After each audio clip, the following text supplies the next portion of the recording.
Good afternoon. My name is Angel Ayoza. I am the CEO of Corporate Excellence Center for Reputation Leadership.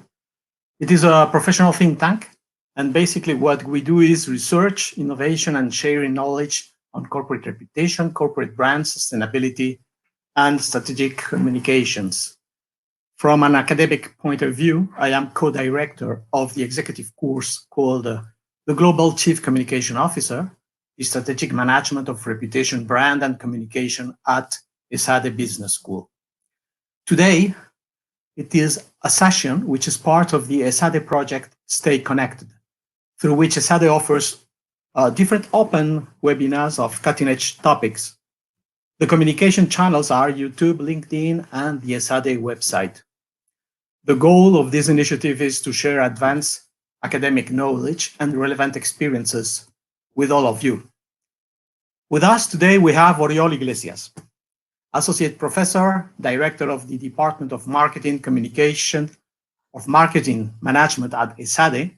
And as I mentioned before, he's also the academic co-director of the Global Chief Communication Officer course, which is, allow me to say, a unique course that in its kind, carried out by Esade in alliance with my think tank. Oriol Iglesias will talk to us about how brands should behave and communicate in the coronavirus crisis. And at the end of his presentation, I will open the floor for your questions. Please, Oriol, it's your turn. Thank you very much, Angel, and good afternoon to everyone. It's really pleasure to share this webinar with so many people around the globe. What I will try to do during the next minutes is to share which is my perspective regarding how brands should behave and communicate in this coronavirus crisis. The first point that I would like to make is that, of course, at this moment in time, brands are very worried about what's going to be the economic impact of this crisis, what's the impact that they are going to have on the profitability of the company, and this is, of course, a legitimate worry. But at the same time, we're seeing how some brands are behaving in very interesting ways, and they are trying to have a broader scope in sense of thinking about some other objectives that they should meet in addition to the economic objectives, and how they should serve other stakeholders rather than only serving the shareholders. This is a very interesting movement because, unluckily, the basic management paradigm that we've been living over the last decades was based on what it can be called the shareholder primacy, where companies were mostly focused on trying to serve the interests of the shareholders as the agency theory. However, this coronavirus crisis is fostering some behaviors and reactions that are challenging this conventional approach, also in line with some emerging trends that we have already been seeing during these last years. Which are these trends that we have been foreseeing during these recent years? I would say that there are three, and that now are being reinforced by this crisis. The first trend is what we could call consumer activism. Consumers are every time more thinking also as citizens, and they are acting every time more as activists, trying to fight for those things that they believe on. Think, for instance, about Greta Thunberg and the Friday for Future movement, which is trying to fight against climate change, or all the many lobbying for good initiatives that are being empowered across the globe. A second very important trend that we've seen during the recent years is the emergence of some small brands which are challenging the traditional way of playing by some of the leaders in any industry. Take, for instance, the example of Patagonia, this brand that is producing outfit for outdoor sports, that at the same time, apart from trying to build a profitable business, is trying also to help to fight the environmental crisis that we are suffering. Or take, for instance, also Tony Chocolonely, this chocolate brand that aims at trying to produce the first slave-free chocolate bar in the world, because they claim that the labor conditions in which most of the people in Africa are producing chocolate for large multinationals are close to slavery. These are niche brands, small brands that are appearing across any industry in the world, who are challenging the traditional approach of management by the incumbents and they are trying to build from their inception businesses which are much more responsible and sustainable. The third trend that I think that is very relevant and that will be fostered also by the coronavirus crisis is everything related to ESG investment. I think that this is a very important movement which takes into consideration when taking decisions for financial investment, which are not only based on economic objectives, but also on environmental objective criteria, on also some other criteria that have to do with sustainability and with the social impact of the investments, and finally with the ethical governance of the corporations. In 2018, Larry Fink, who is the CEO at BlackRock, one of the largest investment funds in the world, sent a very interesting letter to the CEOs of companies in the US, saying to them that from that moment they were going to take very, very, very seriously all these three are from the financial criteria to deciding which companies to invest or not. And this is a huge corporation, and later on some other corporations, as for instance Norges Bank in Norway, etc., have been following the same approach, are putting a high pressure on big corporations to manage their business under a different perspective. So these three challenges, consumer activism, these challenging brands that are breaking across, and the ESG investment, which right now is rocketing, are changing the landscape of how brands need to be managed. And I think that this coronavirus crisis, on one side, is like a black swan, something that was unexpected, and that, of course, is like posing a lot of risk and uncertainty to companies, but it's going to be also an opportunity for these three trends to become the new normal. And brands should embrace these trends to give birth to a new form of management. This is a new form of management that I've been advocating for, and which I call brands with a conscience. Brand with a conscience is a term that was originally coined by an international think tank, which is the Medinge Group. The Medinge Group is an international think tank, the leading think tank on how to promote brands to become more responsible and sustainable.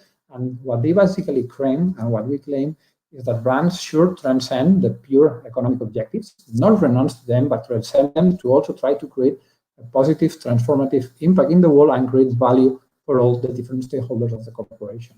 And this transforming is essential. As you can see in this slide, brands with a conscience try not only to serve the shareholders and the customers, but should also serve their employers, their partners, society, and also the earth as the key stakeholder. Some of the reactions that we are seeing by brands nowadays in reaction to this coronavirus crisis have to do a lot with trying to broaden the scope of the corporation and trying to serve all these different stakeholders, which is a very important step. For instance, let me show you a few examples. First, how some brands are trying to better serve their customers in this crisis.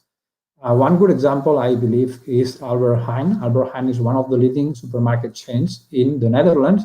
They were one of the first companies worldwide to establish certain opening hours only for elder people, so that they could go to their stores and buy the products that they need without the need to have contact with people from some other ages, so that they have less risk to get infected by them. This was a very interesting move that was accompanied by some others to try to better serve their customers.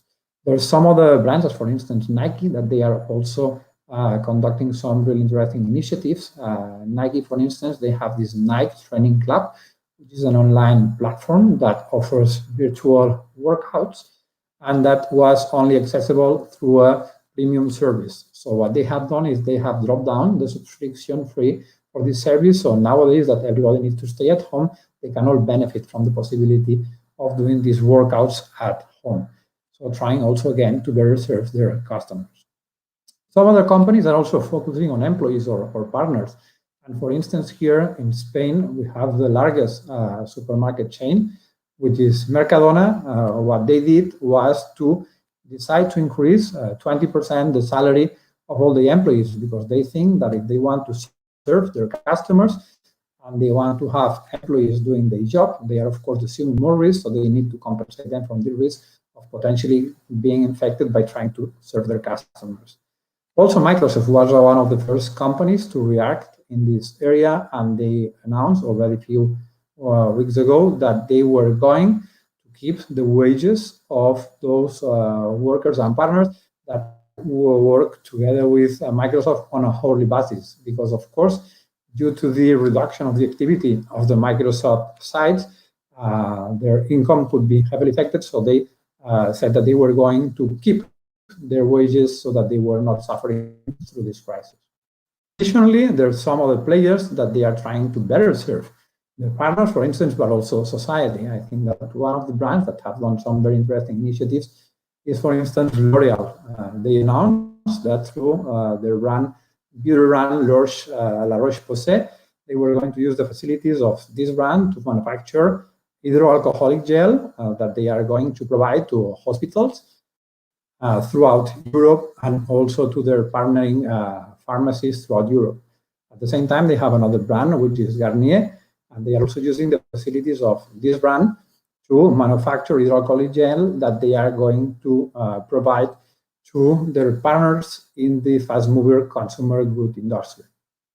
This is a movement quite similar that one that was done by LVMH, which is using some of the facilities of some perfume brands of the group to also manufacture this hydroalcoholic gel. Finally, another example that I think that is quite interesting is that one of Inditex. Inditex is the owner of the retail chain Zara.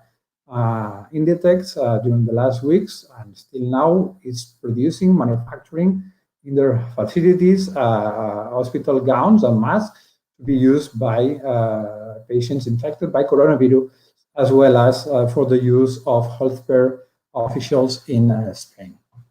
So, what can we learn from the behaviors of all these different brands? I think that one very important learning is that in these kind of situations, donating money to help some other people is good. However, it is probably not the best option. And the argument that I have for this is quite similar to the argument that I have to heavily criticize corporate social responsibility. I think that corporate social responsibility is in crisis because for many companies, this is something tangential to their core business. Many companies, unluckily, still invest in corporate social activities to compensate for the irresponsible way in which they handle their core business. This should not be this way. Companies and brands should instead build responsible businesses. So following the same argument, I think that during this coronavirus crisis, what brands should really do is first try to leverage on their core capabilities to realign their core business, and to do that to better serve their different stakeholders.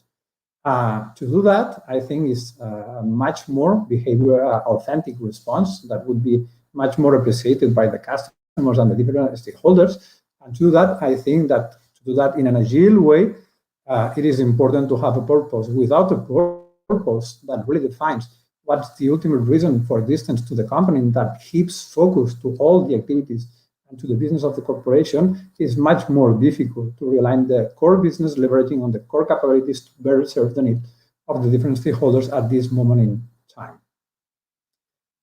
When leveraging on their core capabilities and they're realigning their business, what are the three areas where companies, I think, they should especially work during this coronavirus crisis? But in fact, these are three areas that they should still work much more also in the future to become also more truly brands with a conscience. The first area where I think that they need to focus is on trying to extend the value proposition to better serve the needs of the different stakeholders.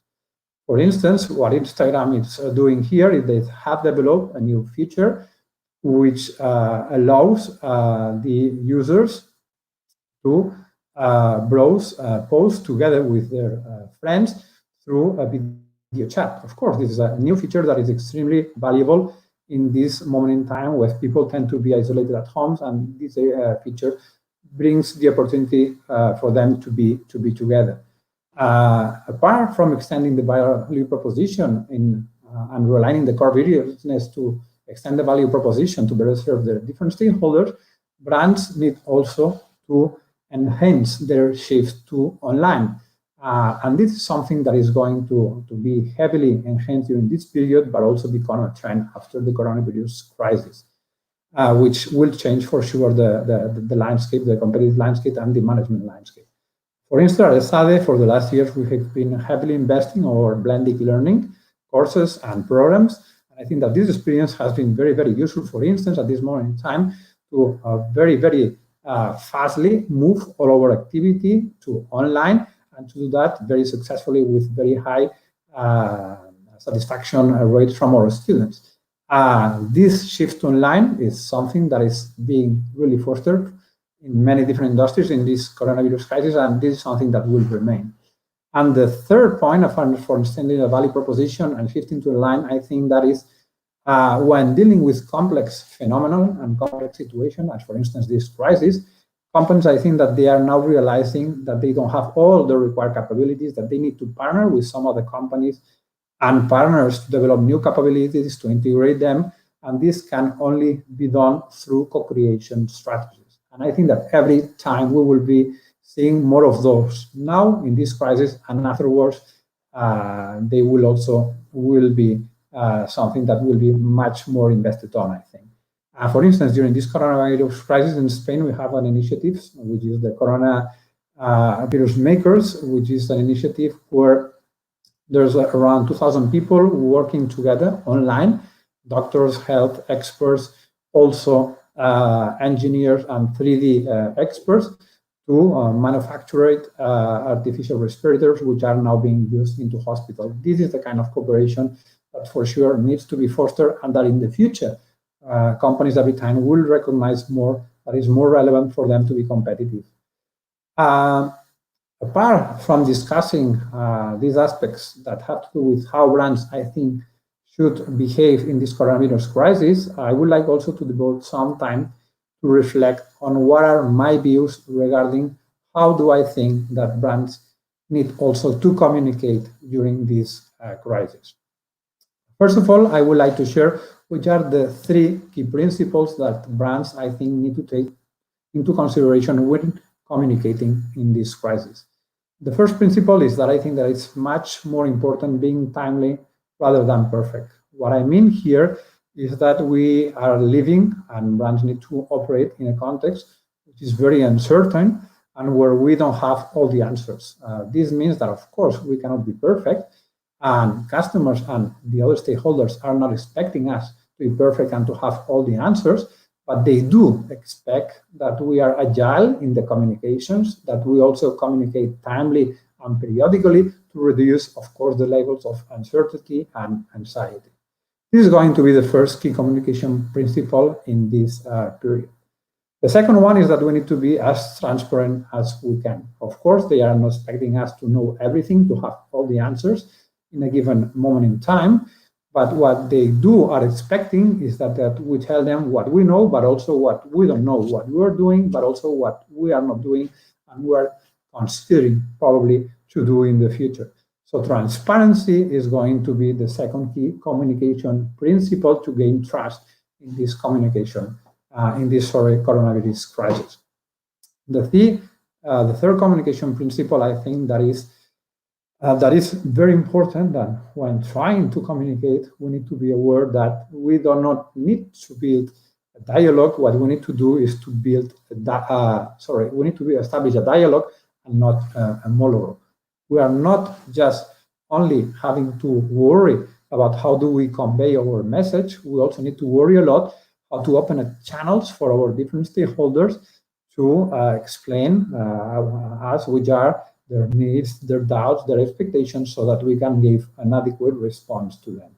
So these are going to be the 3 communication principles that I think that all brands need to follow in this coronavirus crisis. Be timely rather than perfect. Also be as transparent as you can, and establish a dialogue, not a monologue.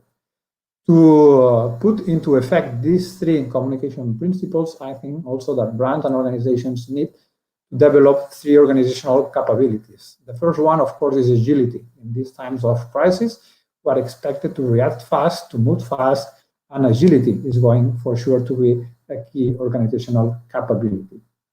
The second one, I think, that is honesty. Honesty every time more is going to be a key organizational capability and value. And we can only be transparent if we are very honest and we are also true to what we believe. Finally, the third capability, the third value that we need to be capable to develop, I think that is empathy. Because if we want to really establish a dialogue and not a monologue, if we really are committed to understanding the need, expectations, worries of our different stakeholders, we need to become very much empathetic. And also when communicating, we need to communicate with empathy. So to support the three communication principles, I think that companies need to invest also in developing three organizational capabilities, which are, of course, the three ones that I was now mentioning to you: agility, honesty, and also at the end, we need to be working with this capability of being able to establish this dialogue through empathy. Finally, I would like also to reflect a bit on how to organize for this communication and what also are the persuasion techniques that we can use. In order on how to organize our communication effectively, I think that the first thing that companies should do is to build a crisis communication team capable of defining what is going to be the communication strategy and what's going to be the unique message that at each moment of time we want to convey as an organization. To do that, secondly, it is also very important that we identify and train which are going to be the key spokespersons for the organization. If we allow everybody to talk, to convey a message, we are going to generate a lot of noise. So we need first to identify which are the key spokespersons that we are going to have and that we are going to be allowed to speak in the name of the organization. And we need also to train them properly because, for instance, it's not the same thing to communicate through virtual channels than to do it presentially, where we're probably more used to do that. And thirdly, we also need to link these spokespersons to the different stakeholder groups of the organization, because most probably the person in the organization that has most credibility in front of the shareholders is not the same person that has, for instance, more credibility in front of the employees. So we need to assign different spokespersons to different stakeholders. And then be capable also to open up dialogical channels so that all the different stakeholders can approach these different spokespersons. Finally, I would also like to reflect on which are the three means of persuasions that companies have according to Aristotle. According to Aristotle, companies can persuade through three means of persuasion. Logos. Logos is basically everything that has to do with logical, rational arguments of communication.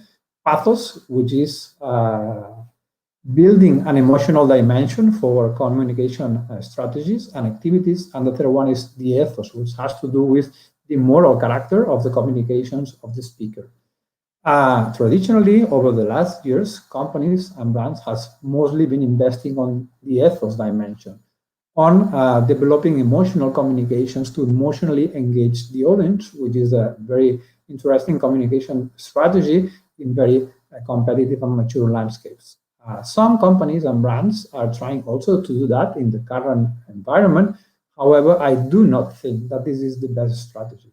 I think that in this strategy, with a lot of uncertainty, customers and stakeholders are basically looking for trust and authenticity, and this demands companies to invest instead much more in the logos part, in the rational arguments to create certainty and to try to combine that with actions that enhance also the ethical dimension of the corporation. So in words of Paul Polman, who was the former CEO of Unilever, he says that as companies respond to coronavirus, virtuousness will be easy to spot. So business leaders who back moral statements with practical action will stand that.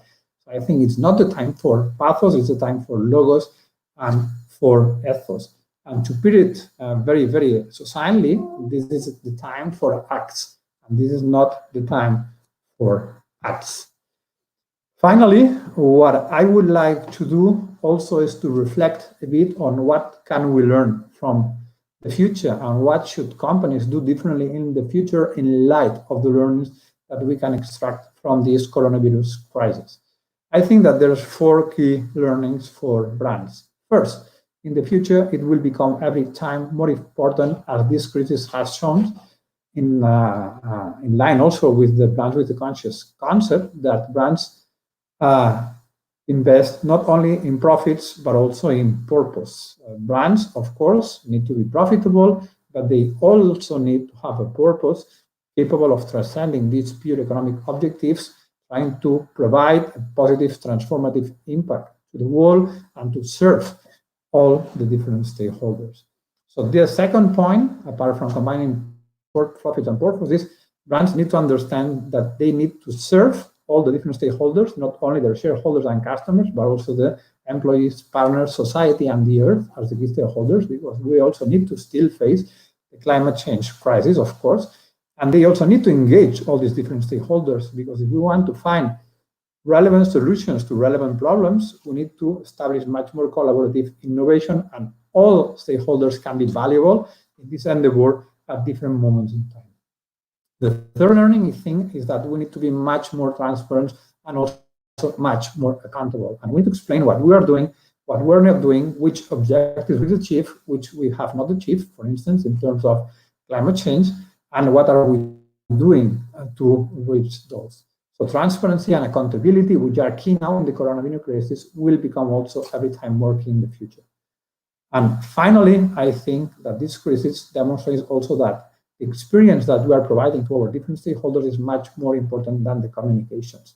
So communications are key to generate trust, to reduce uncertainty, but even more important than that are the actions, the behaviors by companies. And this is going to be also true, and even more so in the future when the level of demand from customers and other stakeholders is going to increase every time more.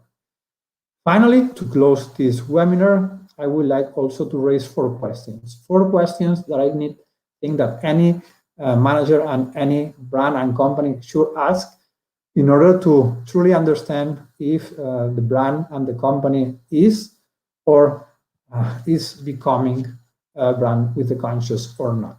The first question is, how do you understand and measure value? Because, for instance, if you are only measuring value economic lens through profits, you are forgetting about some of the dimensions that are going to be relevant for some other stakeholders. So we need to find different ways to measure what is value. Second, the second question that you need to ask also is, do you have a balanced view of your stakeholders, or you are still too much focused only on your customers and shareholders? We need also to be capable of realizing about the value and the need to better serve our employees, partners, society, and earth. The third key question that you need to ask yourself and brands need to ask themselves is, do we take risk in line with our values? Do we have a purpose? The purpose is driving our business, and do we take risk in line with our principles and values?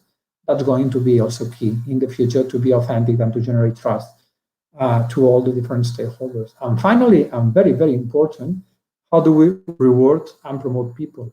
Because unless we reward and promote people in line also with the 3 previous questions, we are not going to ever become true brands with a conscience. These are my reflections on how I think brands should behave and communicate during the coronavirus crisis, and what the implications for the future are going to be also. I hope that you have found the webinar relevant and interesting. I am, of course, now open for any potential question from the audience. Many thanks.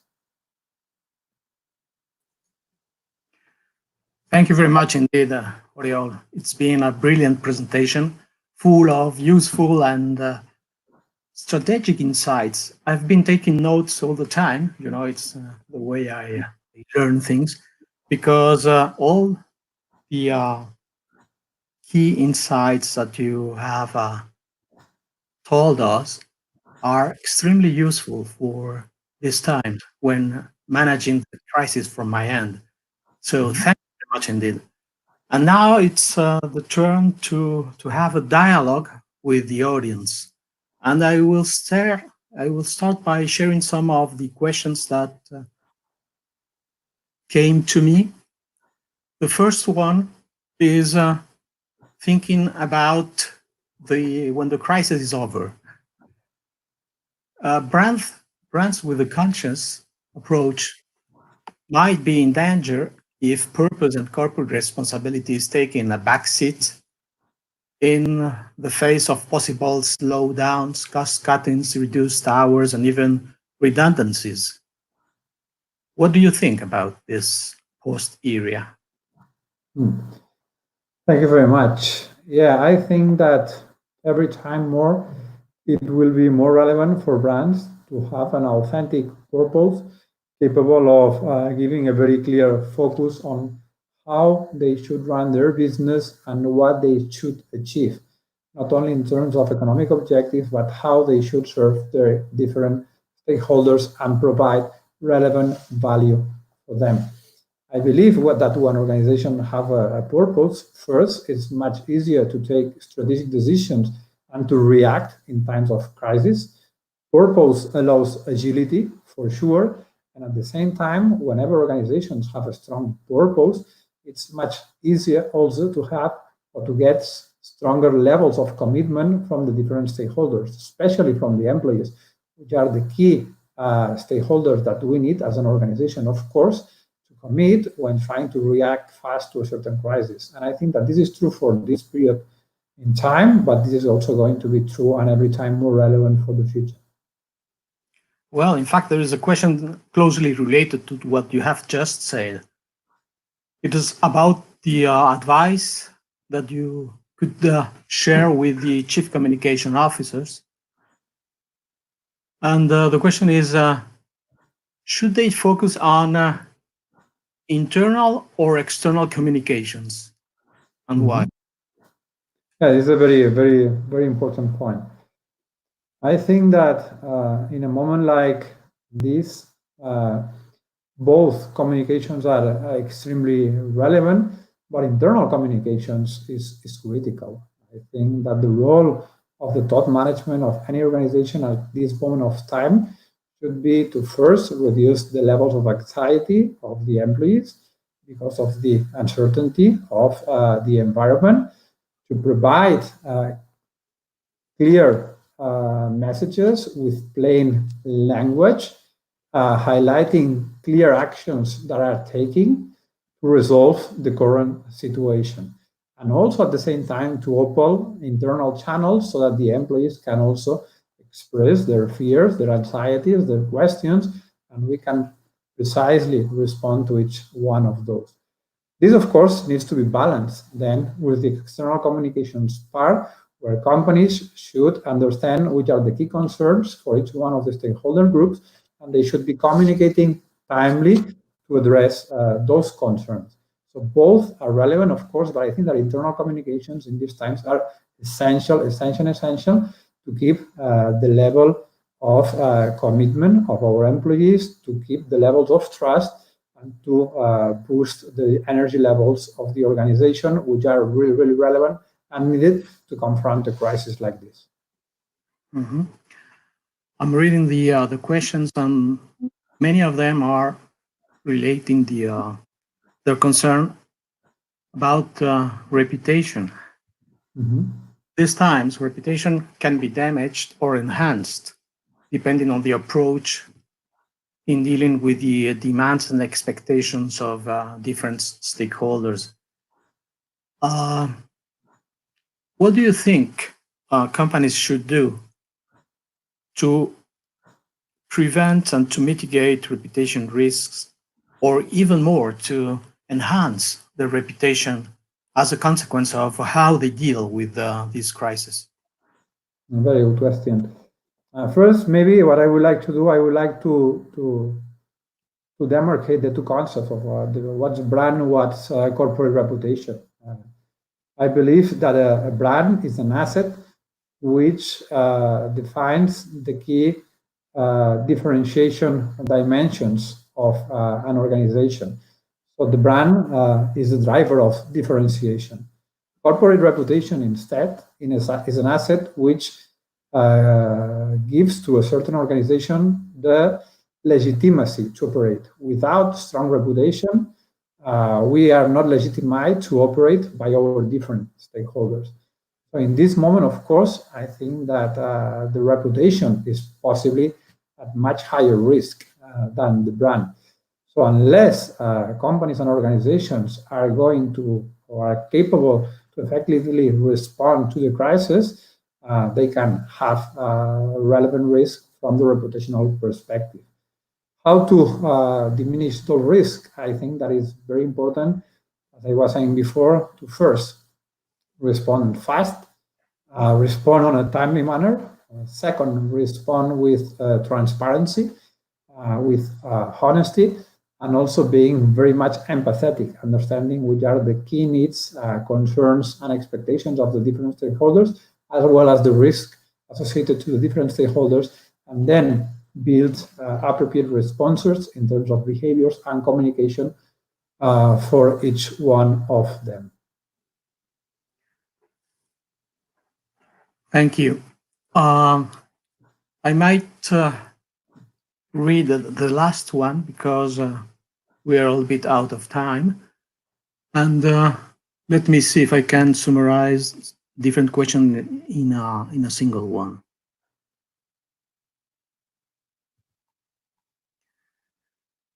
Yes, the last one would be about how do you think will be the future of brands with a conscious concept after the crisis? Will it be more relevant, less relevant? Thank you very much. Yeah, I think, as I was saying, that there's three key emerging trends, which are the customers every time acting more as activists, the emergence of these challenger brands that will play around much more responsible and sustainable approaches to business, and the increase of ESG investment, which what we see is that the corp is growing exponentially. All these three trends, together with this unexpected black swan of the coronavirus crisis, are going to reinforce the relevance of brands with the conscious. And I personally am absolutely convinced that one of the top key priorities for top managers during the next years is going to be how to effectively address that. And in this regard, I think that the fact that every time more the investors, when deciding where to invest and how to allocate the funds, they take not only into consideration the economic objectives, but also environmental, social, and governance objectives, is going to every time put more pressure to the top management teams to work in this direction. Thank you, Oriol. I fully agree with you. And I would mention that for the future, we need the right profile of professionals able to manage in an integrated way both communications, brand, reputation, and all the sustainability activities. And I think that there's a huge opportunity for this profile of new professionals that the world need, especially now and in the future. Completely agree. Thank you very much indeed. Now what I'm going to do is after this webinar, we have to bear in mind that Stay Connected initiative by Esade is going to give us some other very interesting webinars in the next few days. So I would like to mention, I think there are 4 coming in the next few days. So I'm going to tell you the titles and the timetable of those seminars, and also the language in which they are going to take place. So tomorrow at 1:30 in Spanish, Respuestas frente a la pandemia, cómo evitar una nueva crisis del euro, con Tony Roldán, Aitor Erce y Antonio García Pascua. The same day, on Wednesday at 3:30 p.m., how should you navigate disruptive innovations after COVID-19 with Ivan Bofarul and Thomas Neal. On Thursday, the 2nd of April at 3:30, ¿qué se puede aprender de las operaciones de contención del coronavirus en China? Con Jaume Ugas. El Viernes 3 de abril a las 15:30 por la tarde, impacto de la pandemia en el sistema sanitario con Manuel Peiró. Estos son los 4 webinars del proyecto Stay Connected de Esade y me permito la libertad de mencionar otro webinar que empieza hoy mismo, organizado por Corporate Excellence. Es a las 5:30 y es un seminario sobre reputación, con los principales expertos en el mundo de la consultoría en reputación y con datos muy recientes de cómo está evolucionando la posición de la reputación de las empresas que mencionó antes Oriol Iglesias. Y como he dicho antes, les invito a todos ustedes a unirse, además de a los webinars de Esade que he mencionado, pues a este que empieza hoy mismo por la tarde a las 5:30. Muchas gracias por participar, muchas gracias por este diálogo y gracias a Oriol Iglesias por su fantástica presentación. Thank you very much indeed again, Oriol, for your brilliant presentation, and thanks to all the supporting team at Esade. Thank you and congratulations.